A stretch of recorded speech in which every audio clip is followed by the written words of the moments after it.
नमस्ते, मैं हूं निवेदिता। और मैं पंकज। स्वर्णांजलि में आपका स्वागत है। जो तुम आ जाते एक बार, कितनी करुणा कितने संदेश, पथ में बिछ जाते बन पराग। गाता प्राणों का तार तार, अनुराग भरा उन्माद राग। आंसू लेते वे पद पखार, जो तुम आ जाते एक बार। हंस उठते पल में आर्द्र नयन, धुल जाता होठों से विषाद। छा जाता जीवन में वसंत, लुट जाता चिर संचित विराग। आंखें देती सर्वस्व बार, जो तुम आ जाते एक बार। यह मर्म स्पर्शी रचना महादेवी वर्मा जी की है, जिन्हें हिंदी साहित्य के प्रमुख स्तंभों में से एक माना जाता है। उन्हें हिंदी साहित्य की सरस्वती की भी संज्ञा दी गई है। जैसा कि हमने देखा, वह संस्कृत निष्ठ हिंदी में लिखती हैं और कितनी सुंदरता से उन्होंने प्रेम विरह को दर्शाया है। उन्हें देशज उपमाओं के लिए भी उनके साहित्य को जाना जाता है और उन्हीं की कृतियों पर और उनके जीवन पर हम आज चर्चा करेंगे। पंकज जी, संस्कृत निष्ठ हिंदी में लिखने का जो निर्णय लिया उन्होंने, यह चयन क्यों किया? इसके पीछे क्या भाव था? क्या यह देशभक्ति थी या धर्मनिष्ठता? जी, एक बहुत प्रसिद्ध लोकोक्ति है, ऐसा माना जाता है कि साहित्य समाज का दर्पण होता है। बहुत हम बचपन में भी अगर साहित्य के बारे में कोई पहले संदेश हम सुनते थे तो यही होता था कि साहित्य समाज का दर्पण होता है। तो उस समय के समाज में, भारतीय समाज में जो बदलाव आ रहे थे, जो आयाम बदल रहे थे, उनका प्रतिबिंब हमें साहित्य में भी देखने को मिलता है। हुआ ये कि वह काल था उपनिवेशवाद का। हिंदी साहित्य और लगभग इन सब कृतियों की जब रचना हुई, तब भारत स्वतंत्र नहीं हुआ था। ये कवि और कवित्री जो भी जिनकी हमने चर्चा स्वर्णांजलि में की है, लगभग उन सभी का जन्म तो कम से कम स्वतंत्रता से पहले ही हुआ है। तो उन्होंने वह समय देखा है जो पराधीन समाज जिसे झेलना पड़ता है, और उपनिवेशवाद को उन्होंने बहुत ही निकट से देखा है। केवल यह मानना कि उपनिवेशवाद का जो काल है वह अंग्रेजों के साथ ही आरंभ हुआ, यह सही नहीं है। उपनिवेशवाद का आरंभ मध्य युग में ही हो चुका था। जब दिल्ली में दिल्ली सल्तनत, इस्लामी राज शासन जब आरंभ हुआ, तब से हम कह सकते हैं कि भारत में उपनिवेशवाद आ चुका था। और उसके कारण कई प्रक्रिया हमारे सामने हमें देखने को मिलती हैं। इस दृष्टि से जब हम अपने इतिहास को देखेंगे तो हमें इतिहास भी बहुत सही ढंग से समझ में आएगा और साहित्य का विकास भी हमें ढंग से समझ में आएगा। मध्य युग में जब संस्कृत युग का पतन होता है, और संस्कृत सदैव जीवित रही हमारे देश में, इस सनातन भूमि में आज भी जीवित है, परंतु जिस प्रकार का प्रचार प्रसार पहले प्राचीन काल में, भारत के प्राचीन काल में रहा, वह मध्य युग में नहीं रहा। उस समय जो बोलियां थी देश की, जैसा हम पहले भी चर्चा कर चुके हैं, वे भाषाएं बनने लगी। उच्च साहित्य के सृजन के द्वारा वे भाषाओं में परिवर्तित होने लगी, जिस प्रकार से कन्नड़, मलयालम, तेलुगु, गुजराती, पंजाबी अथवा इस प्रकार की भाषाएं हैं। दक्षिण भारत में यह प्रक्रिया बहुत अच्छे से कह सकते हैं सुलभ। कि सुलभ रूप से चलती रही, और वे बहुत परिष्कृत भाषाएं बन के उभरी, जिनमें बहुत उच्च कोटि का साहित्य, जिसमें हिंदू दर्शन, सनातन धर्म की जो सार्वभौमिक सिद्धांत हैं, उनके ऊपर रचित साहित्य हमें बहुत मात्रा में पढ़ने को मिलने लगा। ये मध्य युग में ऐसा हुआ। उत्तर भारत में इस्लामी शासन अधिक और सीधा रहने के कारण यह प्रक्रिया नहीं हो पाई। तो जिसको हम हिंदी बोलते हैं, हो सकता है कि अगर इस्लामी शासन भारत में नहीं होता तो एक हिंदी भाषा होने के बजाय पूरे उत्तर भारत में 6-7 भाषाएं अवश्य होती, जिस प्रकार से अवधी, भोजपुरी, मैथिली, ब्रज, निमाड़ी अथवा बघेलखंडी, बुंदेलखंडी, इस प्रकार से कई भाषाएं होती, और एक ही हिंदी भाषा नहीं होती। इसका कारण यह है कि उत्तर भारत में ऐसा क्यों नहीं हो पाया। इसका कारण यह है कि उत्तर भारत में इस्लामी शासन के कारण राज्य की भाषा और मंडी की भाषा जो है वह बदलकर फारसी, उर्दू, अरबी, तुर्की यह हो गई। तो जो समाज में जब हम घर से बाहर निकलते हैं, द्वार से हम बाहर निकलते हैं, घर की परिधि से हम बाहर निकलते हैं, तो जिस भाषा का प्रयोग होने लगा वह फारतू भाषाएं ही थी। और राज्य का कार्य जिन भाषाओं में होता था वे भी फारतू भाषाएं ही थी, फारसी, अरबी, तुर्की, यह भाषाएं ही थी। संस्कृत एक प्रकार से सामाजिक जीवन से पीछे हटने लगी और इस प्रकार से जो पांडुलिपियां हैं उनको जलाया जाने लगा। जो यहाँ की संस्कृत की पांडुलिपि हैं और जो दूसरी भाषाएं बनती, बोली जब भाषाएं बनती, वह प्रक्रिया हो नहीं पाई। तो हम कह सकते हैं कि मौखिक संस्कृति में तो वे बोलियां बड़ी परिष्कृत होती रहीं और उनमें मौखिक साहित्य का सृजन भी होता रहा, परंतु चूंकि लिखना उस समय इस प्रकार से, पांडुलिपियां बनाना, उनका प्रचार प्रसार करना बहुत कम संभव होता, तो इस प्रकार से कोई ये भाषाएं, ये बोलियां जो हैं बहुत उत्कृष्ट भाषा बन के नहीं उभर पाई। यह एक प्रक्रिया उत्तर भारत में रही। इसकी छाप हमें साहित्य पर भी दिखती है, जिसको हम हिंदी में खड़ी बोली कहते हैं, क्योंकि एक जो भी पारंपरिक जगत है वह पारंपरिक जगत तो पद्य में ही लगभग अपनी सारी बातें कहता है, कविता है, महाकाव्य है, उसके साधन से ही सारी बात कहते हैं। तो उसमें तो संस्कृत चलती रही, परंतु जिसको खड़ी बोली कहते हैं, जो बातचीत की भाषा है, जो समाज में हम प्रयोग करते हैं, क्योंकि मंडी और राज्य की भाषा फारतू हो गए थे और संस्कृत उसमें नहीं रही थी, तो वह उसमें उर्दू, फारसी, तुर्की के बहुत सारे शब्द मिश्रित हो गए। तो इस प्रकार से खड़ी बोली में बहुत कुछ उर्दू आने लगी। अब हम अगर थोड़ा आगे आए इस प्रक्रिया में, हम देखते हैं स्वतंत्रता के कुछ दशक पहले तो राजनीति और समाज और अध्यात्म के स्तर पर हिंदू पुनर्जागरण की बात चलती है, जिसको स्वामी विवेकानंद पहली बार इतने प्रखर रूप से सामने लाते हैं कि हिंदू पुनर्जागरण ही आवश्यक है। अगर भारत को मुक्त करना है, अगर इस भारत भूमि को सर्वश्रेष्ठ पुनः बनना है, उपनिवेशवाद को फेंकना है, तो हिंदू पुनर्जागरण बहुत आवश्यक है। स्वामी विवेकानंद पहली बार स्पष्ट रूप से यह बात करते हैं। इसके बाद बहुत महान एक के बाद एक दार्शनिक आते हैं, संत आते हैं, जो एक साथ दार्शनिक संत हैं। देखिए, ये भारत की विशेषता है। पश्चिम में दार्शनिक संत नहीं है और संत वहाँ के दार्शनिक नहीं रहे, क्योंकि दर्शन में जिस स्वच्छंदता की, दर्शन में जिस स्वतंत्रता की आवश्यकता है, वह उनके जो संत अथवा फकीर रहे हैं ईसाइयत के, वहाँ उनको यह अनुमति नहीं है। इस कारण से उनके जो संत रहे हैं वे दार्शनिक नहीं हुए, और दार्शनिकों के पास कोई परम सत्य नहीं है, सत्य की स्थिरता नहीं है। इसलिए वहाँ दर्शन और जो ये उनके जो मजहब हैं, उसके जो पुजारी हैं, ये दोनों धड़े बिल्कुल सदैव अलग रहे। परंतु हमारे यहाँ दार्शनिक संत रहे हैं।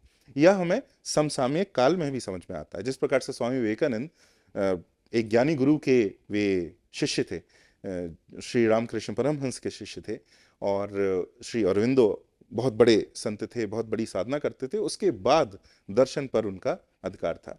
तो ऐसे बड़े दार्शनिकों ने, श्री अरविंदो ने तो कहा ही यह है कि भारत उठेगा भी सनातन धर्म के उदय से, और भारत अगर सनातन धर्म अस्त हो सकता है तो भारत का अस्त होगा। तो इस कारण से सनातन धर्म और भारत की जो भविष्य है, उनकी जो पथ है, वह एक साथ जुड़ा हुआ है। तो इस प्रकार से राजनीति में यह चेतना आने लगी। ये संत थे जिन्होंने, जब हमारे क्षत्रिय कुल भी नाश हो गया, क्योंकि उपनिवेशवाद का अर्थ ही ये था कि कोई बाहर से राजा आकर हमारे ऊपर राज करने लगे और अपनी विचारधारा और धर्म को भी हमारे ऊपर थोपने लगे, तो जो पहला विरोध जो आया वह संतों के द्वारा आया। तो उन संतों ने, उन दार्शनिक संतों ने यह कह सकते हैं हमको ललकारा कि हमें हिंदू नवजागरण, हिंदू पुनर्जागरण करना चाहिए। और इसके ऊपर तो बंकिम जी ने एक कथा बहुत भी सुंदर लिखी। जी, आनंद मठ लिखा है। हम कदाचित उसकी चर्चा स्वर्णांजलि में करने वाले हैं।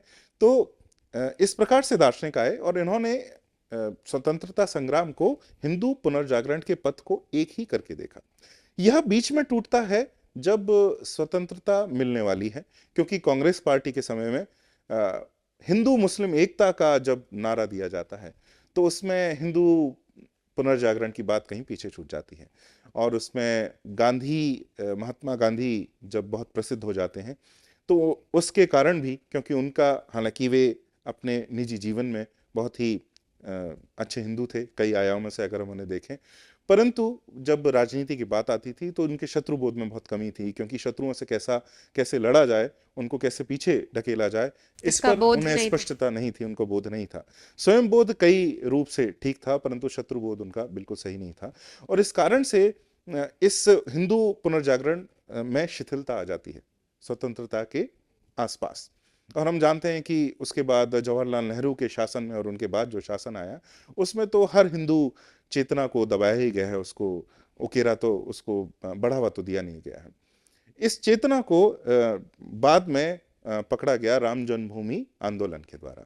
तो यह तो एक कथा है जो राजनीति में चलती है। साहित्य में इसका प्रतिबिंब हमें दिखता है जब स्वामी विवेकानंद और श्री अरविंदो हिंदू पुनर्जागरण का जब आह्वान करते हैं, उसी समय हम देखते हैं कि साहित्य में भी कई महान साहित्यकार संस्कृत निष्ठ हिंदी भाषा में अपने मूल पर लौटने की बात करते हैं। जिस प्रकार से स्वामी विवेकानंद और श्री अरविंदो कह रहे हैं कि हमें दर्शन में, धर्म में सनातन मूल्यों पर पुनः लौटना है, इसी प्रकार से महान साहित्यकार जिस प्रकार से जयशंकर प्रसाद, महादेवी वर्मा जी, सूर्यकांत त्रिपाठी निराला, कुछ स्तर तक, और उसके बाद मोहन राकेश जी, और ऐसे कुछ और साहित्यकार हैं जिस प्रकार से अमृतलाल नागर जी, जो ऐसा आह्वान देते हैं कि हिंदी संस्कृत निष्ठ हो और भाषा में हमें अपने मूल पर अथवा संस्कृत के जड़ों पर हमें पुनः लौटना है। क्योंकि आपने इस पर चर्चा भी की है कि जी वो जो शिव शक्ति बीज है वह जी संस्कृत। जी, हमारी हर भारतीय भाषा का बीज संस्कृत है। तो बीज का अर्थ ही है कि हमें अपने अगर हम संस्कृत को बीज मानते हैं तो हमें उस बीज पर पुनः लौटना है। इस प्रकार से एक आंदोलन आरंभ हुआ साहित्य के अंदर भी, जिसमें हिंदी में से उर्दू फारतू शब्दों को निकालना आरंभ करा उन्होंने, खड़ी बोली में भी। यह हमें बहुत सुंदर महादेवी वर्मा जी अपने पथ के साथी में एक पंक्ति कहती हैं कि मुझे यह भय था कि खड़ी बोली में कविता करने से, खड़ी बोली को अच्छा जानने में कहीं वे उर्दू को ही ना पढ़ने और जानने लगे। तो यह शंका वे जताती हैं कि ऐसा ना हो कि खड़ी बोली पर थोड़ी सिद्धहस्तता पाने में वे उर्दू के पास पहुंच जाएं, उर्दू के निकट पहुंच जाएं, इससे वे बचती हैं।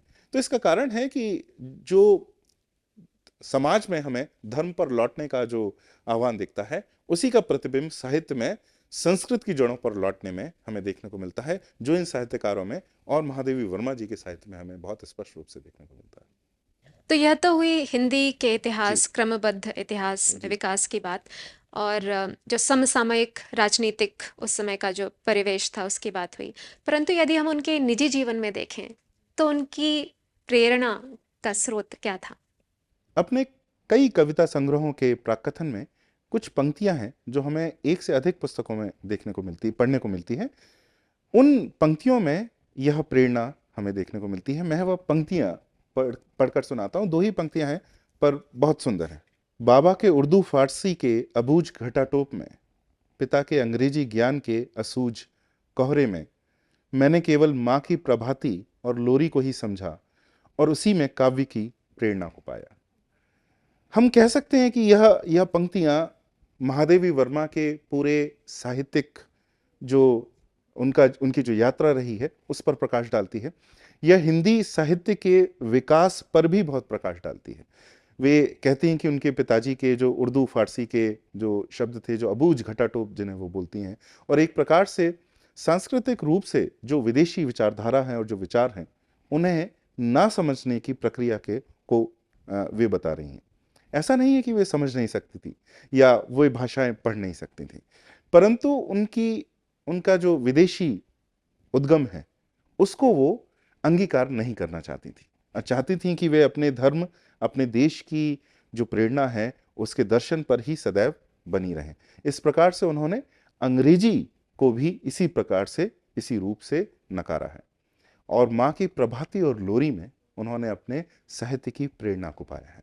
उस प्रभाती, जैसा आपने जो एक कविता जिस प्रकार से जिसका पठन किया इस अंक के आरंभ में, उससे भी हमें समझ में आता है कि किस प्रकार से उनकी जो प्रेरणा थी वह इस देश के धर्म में, इसके दर्शन में, इसके समाज में ही थी, और यही प्रेरणा उन्होंने सदैव रखी। तो क्या इसमें नारीवाद की भी झलक देखने को मिलती है? हाँ, क्योंकि कुछ टिप्पणीकार इसमें पिता और माता की जो वो तुलना कर रही हैं, तो इसमें नारीवाद ढूंढने लगेंगे, परंतु ऐसी बात बिल्कुल नहीं है। यह नारीवाद नहीं है, इसकी एक प्रक्रिया है जो थोड़ा सा हम उस पर प्रकाश डालें तो बहुत अच्छा रहेगा। जब भी किसी देश में उपनिवेशवादी शक्ति आती है, उपनिवेशवाद आता है, तो सबसे पहले जो बदलता है वह राज्य की भाषा और मंडी की भाषा। तो और इन स्थानों पर अधिकतर उस समय तो लगभग जो प्राचीन समय और मध्य युग में तो अधिकतर पुरुष ही रहते हैं। तो पुरुषों को तो इच्छा अथवा अनिच्छा से उस भाषा को अपनाना ही पड़ता है। उन विचारों को अपनाते हुए जब कई पीढ़ियां बीत जाती हैं, उन विचारों को दोहराते हुए जब कई पीढ़ियां बीत जाती हैं, तो ऐसा लगने लगता है कि ये विचार सही हैं और इन्हें स्वीकार किया जा सकता है। तो इस प्रकार से हम देखते हैं कि उपनिवेशवाद की प्रक्रिया किसी भी देश में, किसी भी समाज में जब आती है, तो पहले पुरुषों का जगत बदलता है। इसमें ऐसा नहीं है, मैं ये नहीं कह रहा कि पहले सारे पुरुष बदल जाते हैं और स्त्रियां नहीं बदलती हैं, और फिर बाद में ऐसी कोई भी स्त्री नहीं है जो पहले नहीं बदल रही, यह भी कहना सही नहीं होगा। परंतु चूंकि पुरुषों को अधिकतर मंडी में और राज्य में कार्य करना होता है। घर के बाहर बहुत सारे कार्य अधिक करने पड़ते हैं, तो इसलिए उनका जगत पहले उस उपनिवेशवादी मानसिकता से संपर्क में आता है और बदलता है। घर पर वह पुराने देवी देवता, वह लोकोक्तियां, वे कथाएं, वे पुराण, वे इतिहास बोली में मौखिक रूप से चलते रहते हैं। और वो कहती भी हैं कि उनकी माँ जब एक दुल्हन बन के आई थी तो अपने साथ श्री रामचरितमानस जी की एक जी प्रतिलिपि लेकर आई थी। जी, यह प्रेरणा जो है इतिहास की, इतिहास पुराण की, श्री रामचरितमानस की, उसका जो संस्कार है महादेवी वर्मा जी के अंदर बहुत गहराई से हमें देखने को मिलता है। और जो करुणा भी अब जो देखते हैं, जिसको हम देखते हैं, वो देखते हैं कि पशुओं से, पक्षियों से और प्रकृति से उन्हें बहुत प्रेम था, और इसका भी यह प्रभाव प्रतिबिंब माँ उनकी से ही आता कविता है। में हमें दिखता है और माँ से प्रेरणा वे लेती हैं। तो जो हम जिस प्रेरणा की हम बात कर रहे थे कि स्त्रियों का जगत कुछ पीढ़ियों तक पुराना ही रहता है। उपनिवेशवाद की छाया घर की द्वार में प्रवेश करने में उसे कुछ पीढ़ियां तो लगती ही हैं। मंडी और राज्य को तो वह एकदम से वहां पर विराजमान हो जाता है, परंतु घर का द्वार में प्रवेश करने में उसे कुछ पीढ़ियां लग जाती हैं। इस प्रक्रिया को लगभग हर देश में देखा गया है। यूरोप में जब ईसाइयत ने वहाँ के प्राकृतिक धर्मों को नष्ट किया और ईसाई उन्हें बना दिया, तो जो ग्राम्य धर्म हम बोलते हैं, जो गांव में पालन किया जाता है, और जो उनके घर के अंदर स्त्रियां जिस प्रकार की प्रक्रिया करती थी, उसमें हमें उन प्राकृतिक धर्मों की झलकें मिलती हैं। जिस प्रकार की जो औषधियों का वे प्रयोग करती थी, जिस प्रकार के शब्दों और लोकोक्तियों के वे प्रयोग करती थी, उनमें पुराने देवी देवता, प्राकृतिक धर्मों के देवी देवताओं की झलकियां हमें देखने को मिलती हैं। तो कुछ शोधकर्ता यह भी कहते हैं कि जो पुराना पेगन धर्म है, जो प्राकृतिक धर्म है, वो तो वहाँ कभी नष्ट हुआ ही नहीं, क्योंकि इन परिकथाओं में, दादी नानी की कथाओं में, उनकी लोकोक्तियों में, उनके गीतों में, उनके गीतों में, जो वो प्रभाती लोरी जिसकी हम बात करते हैं, उन गीतों में जब वो अपने बालक को रात को एक माँ जब सुलाने का प्रयास करती है, तो उसमें वह पुराने प्राकृतिक धर्म, सारे देवी देवता जिसमें उसने सदैव आश्रय पाया, वे उसमें भागते कूदते वापस आ जाते हैं, पुनः लौट आते हैं।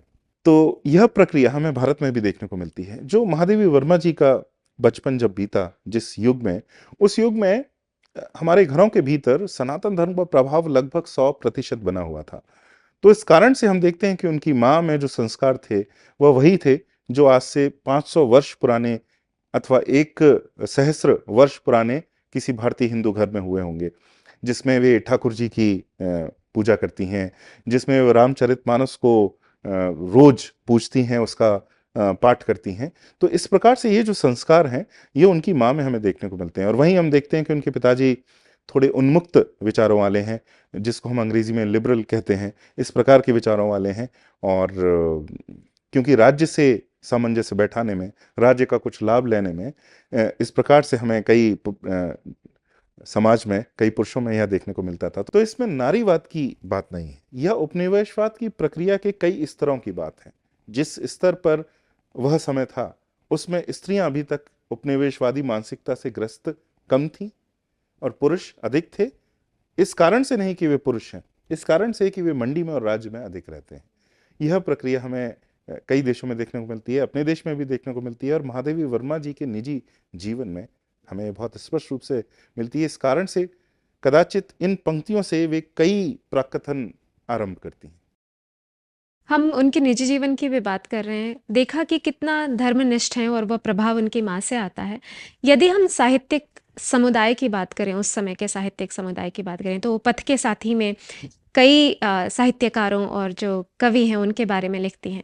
उनके जो पारस्परिक संबंध थे इन लोगों के साथ, उसमें हम एक अलग स्तर की पवित्रता देखते हैं। जी तो इसके ऊपर आप जी। कुछ प्रकाश डालिए। वे बहुत अच्छी कवित्री तो थी ही, परंतु साथ में उन्होंने बहुत प्रयोग भी किए।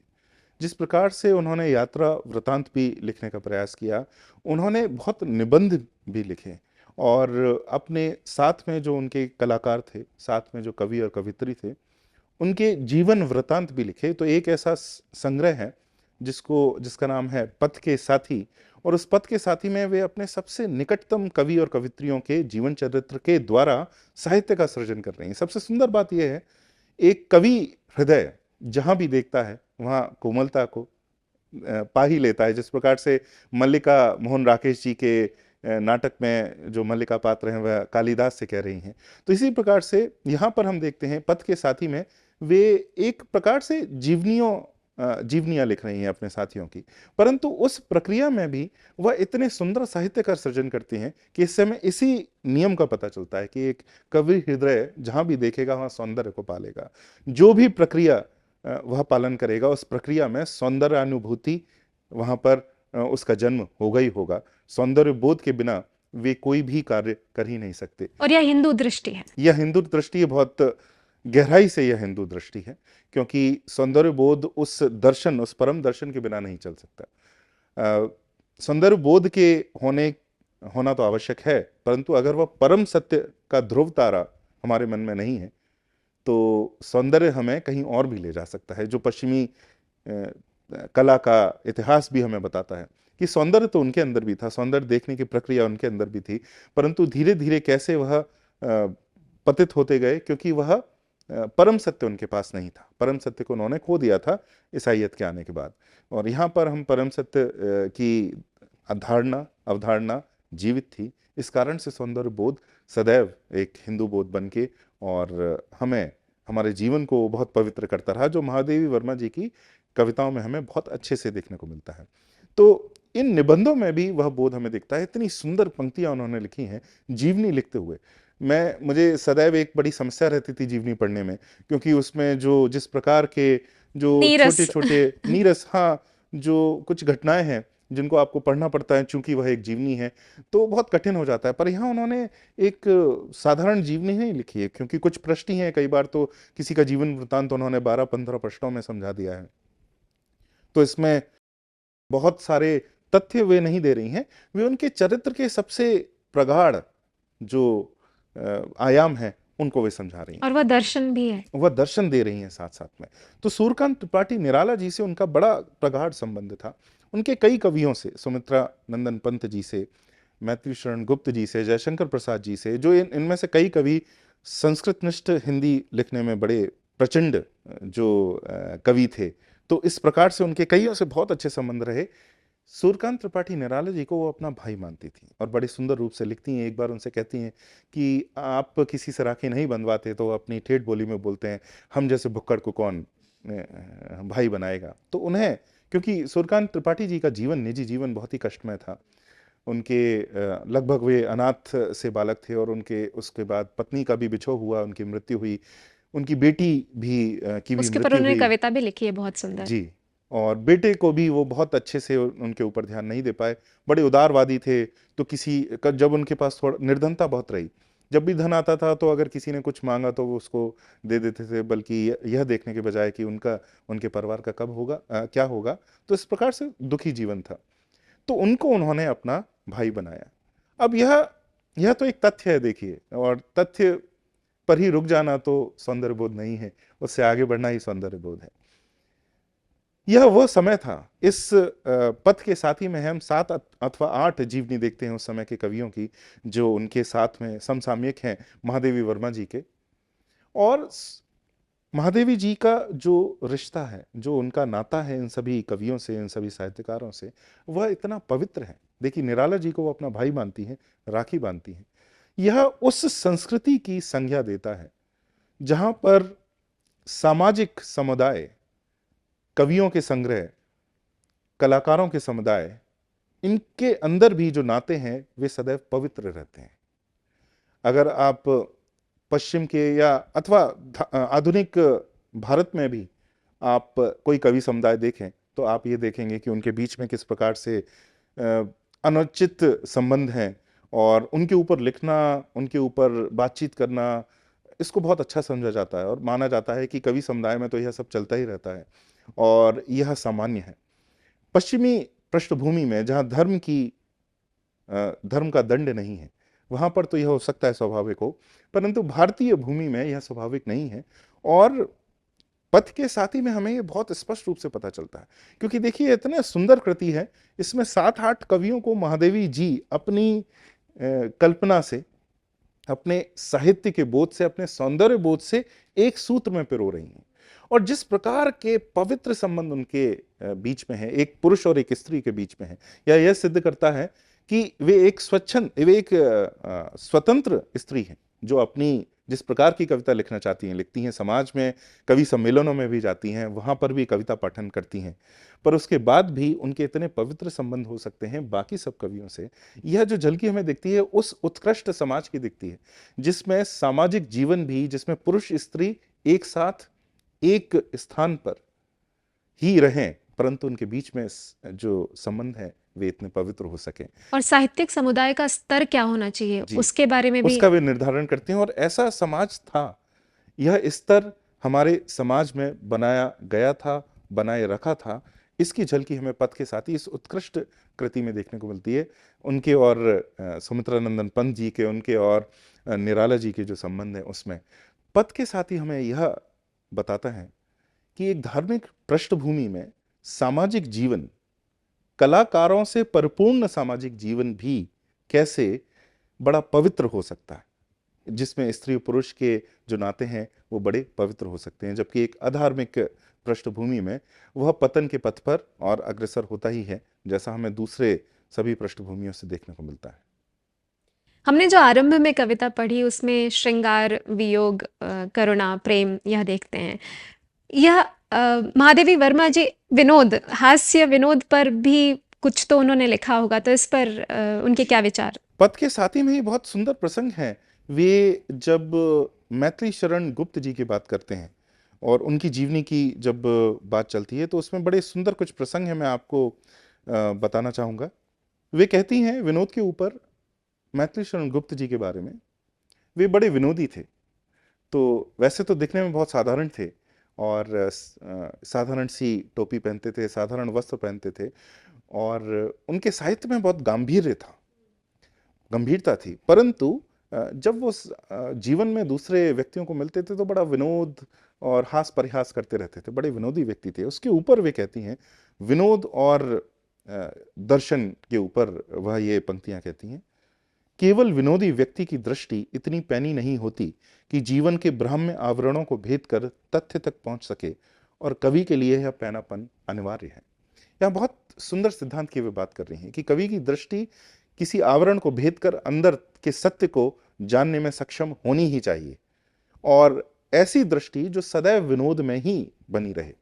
देखिए आजकल हम एक मानसिकता देखते हैं कि अंग्रेजी में जैसे सेंस ऑफ ह्यूमर बोला जाता है, और ऐसा माना जाता है कि अगर आप बहुत हास्य कर लेते हैं, बात बात पर हास्य करते हैं, हर समाज के हर पहलू पर, जीवन के हर पहलू पर आप हास्य करते हैं और व्यंग करते हैं, देवी देवताओं पर भी व्यंग करते हैं, तो आप बड़े श्रेष्ठ हैं और आप बड़े बुद्धिमान माने जाते हैं। परंतु एक धार्मिक समाज में इसको बहुत उत्कृष्ट अवस्था नहीं माना गया। विनोद तो चाहिए, परंतु जो भी मन सदैव विनोद में ही रह जाता है, सदैव हास परिहास में ही रह जाता है, उसमें है वह दृष्टि का पैनापन, गहराई, वह गांभीर्य नहीं आ सकता, जो पैनापन एक कुशाग्र बुद्धि के लिए आवश्यक है कि वह आवरण को भेद सके, जैसा महादेवी जी कह रही हैं, और वह अंदर जाके सत्य का पता लगा सके। तो मैथिली शरण जी के बारे में बोलती हैं कि उनमें बहुत गांभीर्य था, और गांभीर्य क्यों था इसकी बात वो कहती हैं बड़े स्पष्ट शब्दों में बोल रही हैं। उन्होंने जीवन के उषा काल में जिस युग से संस्कार ग्रहण किए थे, उसमें देश, समाज, साहित्य आदि के क्षेत्रों में नवीन प्रवृत्तियां अपनी चंचलता में सहस्रमुखी हो रही थी, जिसकी हमने अभी बात की। नवीन प्रवृत्तियां, जिस प्रकार से जो हास परिहास, सदैव व्यंग करते रहना, इस प्रकार से नवीन प्रवृत्तियां और बहुत सारे और प्रवृत्तियां भी आ रही थी, परंतु वे उसके सामने नतमस्तक नहीं हुए। और आगे बोलती हैं, परंतु उनका गंतव्य प्राचीन संस्कार समुद्र ही था, जो ना स्वयं चंचल था और ना अपनी परिधि में आने वाली धाराओं को चंचल होने देता था। यहां पर वे सनातन धर्म की बात कर रही हैं कि कैसे इतना विनोदी होने के बाद भी उनकी जड़ें सनातन धर्म के परम सत्य में केंद्रित थीं, और इस कारण से मैत्री शरण गुप्त बहुत अच्छा साहित्य दे पाए। यहाँ एक उत्कृष्ट श्रेष्ठ साहित्यकार के सृजन की प्रक्रिया के बारे में वे हमें बता रहे हैं। और समुद्र को किस प्रकार उन्होंने उस ठहराव का प्रतीक माना है। प्रतीक माना है जी, यहाँ पर जिस प्रक्रिया की बात कर रही हैं वो बड़ी गहरी है कि एक महान साहित्यकार, यहाँ पर यहाँ तक कि सुभद्रा कुमारी चौहान की भी हम बात करेंगे, ऐसे विद्रोही साहित्यकार भी जो कई स्तर पर समाज में विद्रोही भी रहे हैं, उनमें भी जो व्यक्तित्व की का गंभीर आता है वह धर्म और दर्शन में केंद्रित होने के कारण ही आता है। तो कला का, सृजनात्मकता का, सबका केंद्र धर्म ही है, और धर्म से जब हम हट जाते हैं तो 2-3 पीढ़ियों के बाद जब वह स्रोत सूख जाता है, उससे हमारी दूरी बन जाती है, तब हमारे अंदर वह सृजनात्मकता भी नहीं रहती।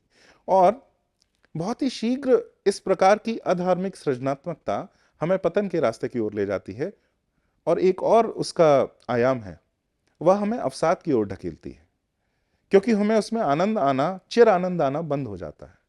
जिस प्रकार का व्यंग आजकल जो कवि करते हैं और जो साधारण मनुष्य करते हैं, आप एक बार उस विनोद को सुनेंगे आपको थोड़ा हास्य होगा, आपको थोड़ा विनोद होगा, दूसरी बार सुनेंगे थोड़ा विनोद होगा, 3-4 बार के बाद आपको उसमें विनोद और आनंद आना बंद हो जाता है। और सौंदर्य देखने की जो हमारी दृष्टि क्षमता होती है वो भी लुप्त होती जाती वो भी लुप्त हो जाती है, क्योंकि हम थोड़ा सा स्थूल हो जाते हैं अपनी दृष्टि में ऐसे व्यंगों से। इसका कारण यह है कि उसमें सनातन दृष्टि नहीं। सनातन शब्द का ही अर्थ है कि सनातन दृष्टि से हुआ व्यंग भी सदैव आपको आनंद प्रदान करता रहेगा, और जो गैर सनातन दृष्टि से किया गया व्यंग है वह 2-3 बार के बाद आपका मनोरंजन करके और वह पलायन कर जाएगा, और आप अवसाद में पुनः चले जाएंगे। आपको हर दिन हर क्षण एक नए विनोद की आवश्यकता होगी, और इस प्रक्रिया में आपका जो केंद्र है वह सूखता जाएगा, आपके अंदर का जो आत्मा है वह सूखती जाएगी। इस प्रक्रिया के बारे में बात कर रही हैं कि विनोद भी हो, व्यंग भी हो, तो वह धर्म में ही केंद्रित हो, तब जाके वह विनोद सदैव आपको आनंद दे सकता है, अथवा वह आपको सुखा सकता है, जीवन के हर आनंद को वो धूमिल कर सकता है। तो इस प्रकार से वे बहुत सुंदर रूप से मैत्री शरण गुप्त जी के ऊपर, अब देखिए ये किसी के जीवन के ऊपर, जीवन के बारे में बात कर रहे हैं, पर इतने गहरे जो सिद्धांत हैं वे हमें दे रहे हैं। एक अपने सुभद्रा कुमारी चौहान जी के बारे जी, में उनका नाम मैंने लिया, और उनके ऊपर भी मैं कुछ जो उन्होंने पंक्तियां लिखी हैं महादेवी वर्मा, पढ़कर सुनाना चाहूंगा, और उसके ऊपर कुछ सिद्धांतों की भी चर्चा करना चाहूंगा। यहाँ बात आती है संघर्ष और साहित्य की। हम पहले भी कई अंकों में बातचीत कर चुके हैं कि कलाकार के लिए एक अच्छे साहित्य का सृजन करने के लिए उसमें संघर्षरत होना, उसका जीवन संघर्षरत होना आवश्यक है, क्योंकि उसके बिना, कष्ट के बिना, कठिनाई के बिना उसे जीवन के एक पहलू का कभी भी पता चलता ही नहीं है। तो इस कारण से संघर्ष होना अनिवार्य है किसी भी महान कलाकार के जीवन में, परंतु केवल संघर्ष ही रहे और धर्म दृष्टि न रहे तो वह संघर्ष हमें ऊपर उठाने के बजाय नीचे भी ढकेल सकता है। तो इस प्रकार से वे कई कवियों के ऊपर यह टिप्पणियां कर रही हैं। मैत्री शरण गुप्त जी के ऊपर ही एक टिप्पणी करती हैं, जिसको एक ही पंक्ति है, मैं पढ़कर सुनाता हूं। एक आस्था जनित संयम का बांध ना उसके विषाद में ज्वार आने देता है और ना ही हर्ष में। यहां वे जिस सनातन संतुलन की बात कर रही हैं वह धर्म का संतुलन है कि ना तो विषाद कभी इतना गहरा होता है कि हम अवसाद में डूब जाएं, और ना हर्ष कभी इतना ऊंचा उठता है कि हमें घमंड हो। तो इन दोनों ही चरम से बचाने के लिए हमारे अंदर वह धर्म दृष्टि होना बहुत आवश्यक है। सौंदर्य के साथ वह धर्म दृष्टि होना भी बहुत आवश्यक है। ये मैत्री शरण गुप्त जी के बारे में बोलती हैं। इसके बाद वे सुभद्रा कुमारी चौहान जी के जीवन में, अब देखिए अगर थोड़ा सा तथ्य बताना यहाँ आवश्यक होगा कि वे स्वतंत्रता के संग्राम में रत रहीं सुभद्रा कुमारी चौहान जी, तो कई बार उन्हें कारावास भेजा गया। और तब भेजा गया जब वे उनके पास छोटे छोटे बालक थे अपने। तो कई बार तो उनको जो उनके बालक बड़े हो गए थे, उन्हें वे बाहर छोड़ के आती थी कारावास में। जो बहुत छोटे थे, दूध पीते और छोटे, उनको वो कारावास में अपने साथ रखती थी। तो इतना कठिन जीवन उन्होंने जिया है। उनके ऊपर बहुत ही सुंदर पंक्तियां हमें पढ़ने को मिलती हैं। जब उनका विवाह हुआ और विवाह के बाद उन्होंने घर भी संभाला, उनकी संतति भी हुई, पर इसके बाद भी स्वतंत्रता संग्राम से वे पीछे नहीं हटी। और इसमें उन्हें कितना कष्ट उठाना होगा। घर का जो सुख है, घर की जो सुरक्षा है, इसको छोड़कर वे कैसे संग्राम में लग गईं। और घर का सुख पता होने के बाद भी उन्होंने उससे पीछे नहीं हटे। इसकी कुछ पंक्तियां हैं, ये बहुत सुंदर हैं। वस्तुतः जिस विवाह में मंगल कंकण ही रण कंकण बन गया, उसकी गृहस्थी भी कारागार में ही बसाई जा सकती थी, और उन्होंने बसाई भी वहीं। पर इस साधना की मर्म व्यथा को वही नारी जान सकती है जिसने अपनी दहली पर खड़े होकर भीतर के मंगल चौक पर रखे मंगल कलश, तुलसी चौरे पर जलते हुए घी के दीपक और हर कोने से स्नेह भरी बाहें फैलाए हुए अपने घर पर दृष्टि डाली हो, और फिर बाहर के अंधकार, आंधी और तूफान को तौला हो, और तब घर की सुरक्षित सीमा पार कर उसके सुंदर मधुर आह्वान की ओर से पीठ फेर कर अंधेरे रास्ते पर कांटों से उलझती चल पड़ी हो। अब जो यह द्वंद्व है एक स्त्री के जीवन में, जो घर की सुरक्षा और सुख, उसको छोड़कर कारावास का जीवन, उसका जो यातना है उसको झेलना, ये सुभद्रा कुमारी चौहान जी ने जो अपने जीवन में अनुभव किया, उसको इतनी सुंदर पंक्तियों में वे कहती हैं। अब यह संघर्ष की हम बात करते हैं तो हम पहले भी यह बातचीत कर चुके हैं कि कैसे प्रकार से कलाकार के जीवन में संघर्ष भी आवश्यक है। यह जन सामान्य में भी सही है, जीवन में भी संघर्ष का होना अति आवश्यक है, आप कलाकार हों या ना हो, क्योंकि उससे ही आपको सत्य का सही अवलोकन होता है। परंतु कलाकार के जीवन में भी यह इतना ही आवश्यक है, और कई दृष्टि से उसके साहित्य में वह उत्कृष्टता तब तक नहीं आती जब तक इस प्रकार का संघर्ष और कष्ट उसके जीवन में नहीं होता है। पर किस प्रकार से कष्ट हमें, हमारे साहित्य को एक ऊंचे स्तर तक पहुंचाता है धर्म दृष्टि होने से, उसके लिए कुछ बहुत सुंदर पंक्तियां वे कहती हैं। वे लिखती हैं, जिन संघर्षों के बीच उन्हें मार्ग बनाना पड़ा, वे किसी भी व्यक्ति को अनुदार और कटु बनाने में समर्थ थे।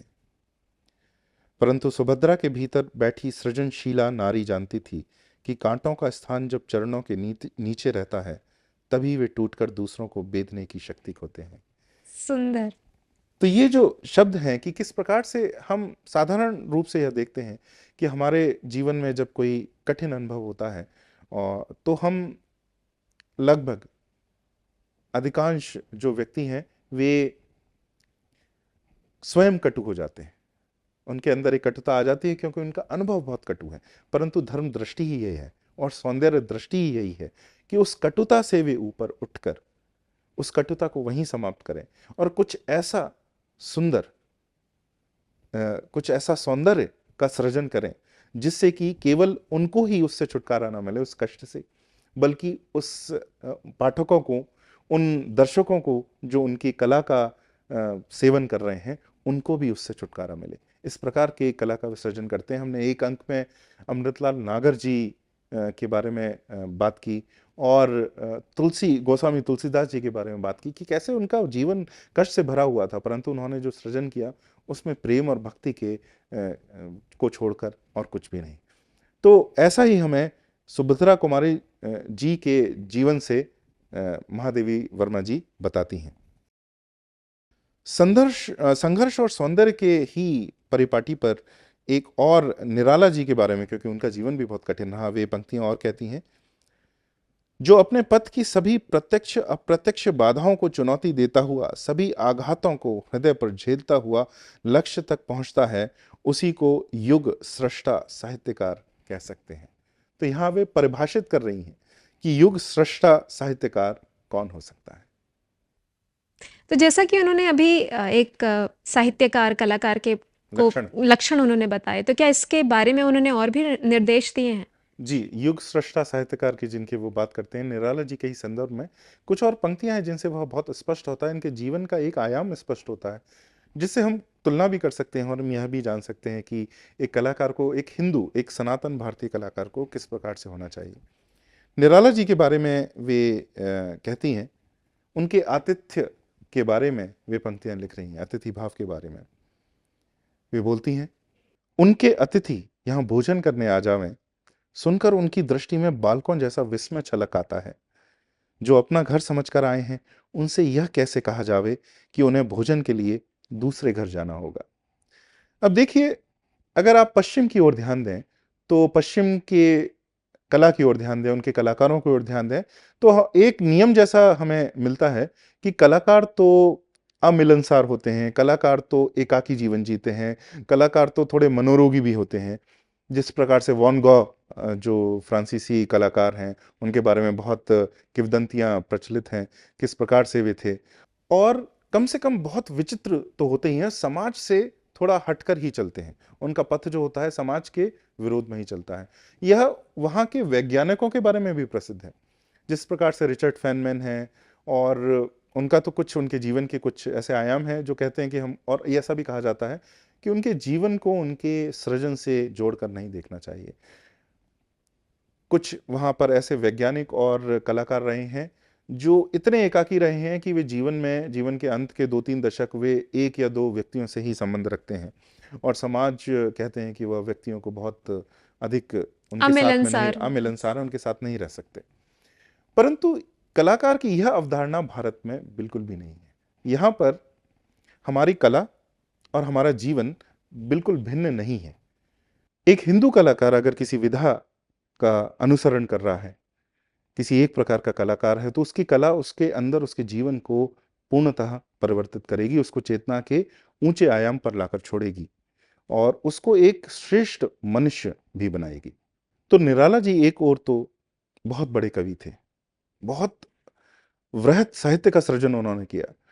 तो हम ऐसी कल्पना कर सकते हैं कि जिस कलाकार ने इतना कठिन परिश्रम किया अपनी कला पर, समाज का अवलोकन करके, समाज का अध्ययन करके, उसके बाद कला का सृजन करके, वह तो बिल्कुल भी सामाजिक नहीं रहा होगा। परंतु इन पंक्तियों से हमें पता चलता है कि वे इतने सामाजिक थे कि उनके घर सदैव कोई भी आ सकता था, कोई भी वहां भोजन कर सकता था। उनको बहुत हर्ष होता था जब उनके साथ कोई बैठकर भोजन करे और कोई अतिथि आए, जबकि वे बड़े निर्धन भी थे, उनके पास बहुत संसाधन भी नहीं थे। इसके बाद भी उन्हें यह सब बहुत ही भाता था। तो एक हिंदू कलाकार को अमिलनसार होना आवश्यक नहीं है, अपितु उसका मिलनसार होना उसकी कला का ही परिचायक है। जी। हमने पहले संस्कृत निष्ठ हिंदी की बात की, तो एक भाषा के स्तर पर भी हम आए यदि, तो क्या उसे पढ़ना कठिन होता है, या उनकी भाषा, उनकी जो रचनाएं थी वो सरल, पढ़ने में सरल भी थी? महादेवी वर्मा जी की कविताओं से हमें बहुत अच्छे से इस पर चर्चा करने का अवसर मिल सकता है। क्योंकि अगर आप उनकी कविताएं पढ़ें तो कुछ ऐसे शब्द तो आपको मिलेंगे जिनके लिए आपको शब्दकोश में जाना पड़ेगा अब इस युग में, और आपको उनका अर्थ ढूंढना पड़ेगा। परंतु उनकी जो भाषा है वो बहुत क्लिष्ट नहीं रही है। क्योंकि मैथिली शरण गुप्त जी को जी, यदि हम पढ़ें तो ऐसा लगता है कि हमें वो भाषा आती ही भाषा नहीं। आती ही नहीं, और संस्कृत है, जैसा बहुत अच्छा उदाहरण लिया आपने। जब साकेत की हम अगर बात करें तो ऐसा लगता है कि यह हिंदी तो है ही नहीं, यह संस्कृत है। तो इतना क्लिष्ट उनकी भाषा नहीं रही है। परंतु इसमें एक और भी हमारी मानसिकता का पता चलता है कि हिंदी में अगर थोड़ा सा भी कठिन शब्द आ जाए तो हम कहते हैं यह व्यवहारिक नहीं है, हमें इसका प्रयोग नहीं करना चाहिए। जबकि अंग्रेजी में हम कठिन से कठिन शब्दों का प्रयोग करने का प्रयास करते हैं। अगर मुझे कुछ शब्द अगर याद आए, ओनोमेटोपिया, तो हम उसका अर्थ ढूंढने का प्रयास करेंगे कि इस कठिन शब्द का क्या अर्थ है, और कहीं ना कहीं हम प्रयोग करके यह दर्शाएं कि किस प्रकार से हमें अंग्रेजी के क्लिष्ट से क्लिष्ट शब्द भी पता है, उनके अर्थ भी पता है, और उनको हम अपने दिनचर्या के जीवन में प्रयोग कर सकते हैं। सेरेंडिपिटी करके एक शब्द है। इस प्रकार से बहुत सारे ऐसे शब्द हैं। अंग्रेजी में हमारा प्रयास ही उल्टा रहता है आज भी भारत में। हम कठिन से कठिन शब्दों का प्रयोग करने का प्रयास करते हैं बोलने में और लिखने में। यह अकादमिक गलियारों में तो और भी अधिक यह प्रक्रिया हमें देखने को मिलती है, पर जन सामान्य में भी हम यह देखते हैं कि अंग्रेजी बोलते समय तो वे कठिन से कठिन शब्दों का प्रयोग कर रहे हैं, परंतु जब हिंदी की बात आती है तो वे सरल से सरल शब्दों का प्रयोग करने की बात कहते हैं। और अगर थोड़ा सा भी क्लेश शब्द आ जाए तो वह शब्दकोश को खोलना तो उपयुक्त समझते ही नहीं है और उसको नकार देते हैं। तो यह हमारी उपनिवेशवादी मानसिकता का ही परिचायक है कि जो हम एक विदेशी भाषा है, गैर भारतीय भाषा है, उसमें तो आप पारंगत होना चाह रहे हैं कि कठिन से कठिन शब्दों को सीख कर उनका दिनचर्या के जीवन में प्रयोग भी करना चाह रहे हैं, पर अपनी ही भाषा के सामान्य शब्द भी हमें क्लिष्ट लगने लगे हैं। यह हिंदी में हमारे पतन का परिचायक है। हमें मध्य एक मार्ग लेना होगा जो महादेवी वर्मा जी ने लिया है। उनकी हिंदी बिल्कुल संस्कृतनिष्ठ है, उनकी हिंदी बहुत अपनी जड़ों तक है, परंतु एक और कुछ क्लिष्ट शब्दों का प्रयोग करती है, परंतु जो 80 से 90% शब्द हैं वे सरल हैं। तो जिसके कारण आप हिंदी और संस्कृत हिंदी को सीखें भी गे भी, और कुछ कुछ नए शब्दों का जो अब हमारे लिए नए हैं परंतु बड़े सुंदर शब्द हैं, उनका भी आपको ज्ञान होगा। तो बड़ा मध्यम मार्ग महादेवी जी ने लिया है, जिसका अनुसरण बिल्कुल हमें करना चाहिए। और यह बात भी, यदि हम अपने ही शब्दों को भूलते जाएंगे तो जब आप समय एक समय के पश्चात उसका प्रयोग करेंगे तो असहज तो वो लगेगा ही। जी, तो वो केवल आपसे समय में दूरी हो गई है, उसका अर्थ यह नहीं है कि वे क्लिष्ट हैं। आप समय में बहुत दूर चले गए हैं, उसका अर्थ केवल इतना है। तो क्योंकि हम सरल भाषा की बात कर रहे हैं, तो महादेवी वर्मा जी जब एक बालिका थी तभी उन्होंने एक सुंदर सी कविता लिखी, और इसमें इनके जो माँ है उनकी उनकी प्रभाती, उसका प्रभाव, उसकी झलक देखने को मिलती है। तो वो कहती हैं, ठंडे पानी से नहलाती, ठंडा चंदन इन्हें लगाती, इनका भोग हमें दे जाती, फिर भी कभी नहीं बोले हैं, माँ के ठाकुर जी भोले हैं। बहुत ही लघु कविता है यह कविता जो आपने पढ़ी, बहुत ही सुंदर कविता है, परंतु उसमें उनके अंदर जो धर्म का बीज था उसका परिचय हमें यहाँ मिलता है कि किस प्रकार से धर्म के कारण ही उनका साहित्य इतना उत्कृष्ट रहा। और इस कविता में एक और बात जो है, यह धर्म केवल दर्शन तक ही नहीं रुका है, यह रीतियों तक गया है। वह ठाकुर जी की पूजा की अर्चना की बात कर रही हैं, जो उनकी माता सदैव जिनकी अर्चना करती थी, उस रीति के कारण जो हमें रित से जोड़ती है, जो हमें धर्म से जोड़ती है, उसके कारण ही महादेवी जी का साहित्य इतना उत्कृष्ट रहा है। रित और रीति के ऐसे ही संबंधों की हम चर्चा एक अन्य कृति के माध्यम से अगले अंक में भी करेंगे। हमसे जुड़े रहिए। नमस्ते।